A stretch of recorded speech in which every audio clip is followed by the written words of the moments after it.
रविवारच्या शपथविधीनंतर मोदींच्या नवीन मंत्रिमंडळात खातेवाटप जाहीर करण्यात आलं आहे। अनेक कॅबिनेट मंत्र्यांना त्यांची जुनीच खाती देण्यात आली आहेत। त्यानुसार नितीन गडकरींना पुन्हा त्यांचं रस्ते आणि परिवहन वाहतूक खातं देण्यात आलं आहे। पंतप्रधान नरेंद्र मोदी यांच्यासह 72 खासदारांनी रविवारी 9 जून रोजी कॅबिनेट आणि राज्यमंत्रीपदाची शपथ घेतली होती। महाराष्ट्रातील 6 जणांचा यात समावेश होता।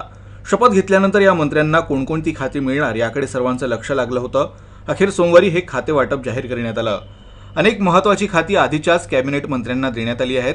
त्यानुसार नितीन गडकरी यांना पुन्हा त्यांचा रस्ते आणि परिवहन वाहतूक मंत्रालय, अमित शहा यांना गृह, एस जयशंकर यांना परराष्ट्र, राजनाथ सिंह यांना संरक्षण, निर्मला सीतारामन यांना अर्थ, धर्मेंद्र प्रधान यांना शिक्षण, पीयूष गोयल यांना वाणिज्य आणि अश्विनी वैष्णव यांना रेल्वे मंत्रालयासोबत सूचना प्रसारण मंत्रालयाचा प्रभार देण्यात आला आहे।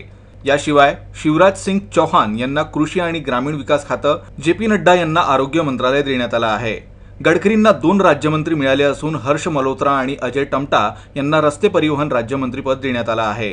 मोदी सरकारच्या मंत्रिमंडळात महाराष्ट्रातील 2 खासदारांना कॅबिनेट मंत्री करण्यात आलं आहे, तर 4 खासदारांना राज्यमंत्रीपद देण्यात आलं आहे। महाराष्ट्रातून नितीन गडकरी यांना रस्ते आणि परिवहन मंत्रालय आणि पीयूष गोयल यांना वाणिज्य मंत्रालय देण्यात आलं आहे। तर नव्यानं मंत्री झालेल्या रक्षा खडसे यांना युवक कल्याण आणि क्रीडा राज्यमंत्रीपद, मुरलीधर मोहोळ यांना सहकार आणि नागरी उड्डयन राज्यमंत्रीपद आणि रामदास आठवले यांना त्यांचं जुनंच खातं म्हणजेच सामाजिक न्याय आणि सक्षमीकरण राज्यमंत्रीपद देण्यात आलंय।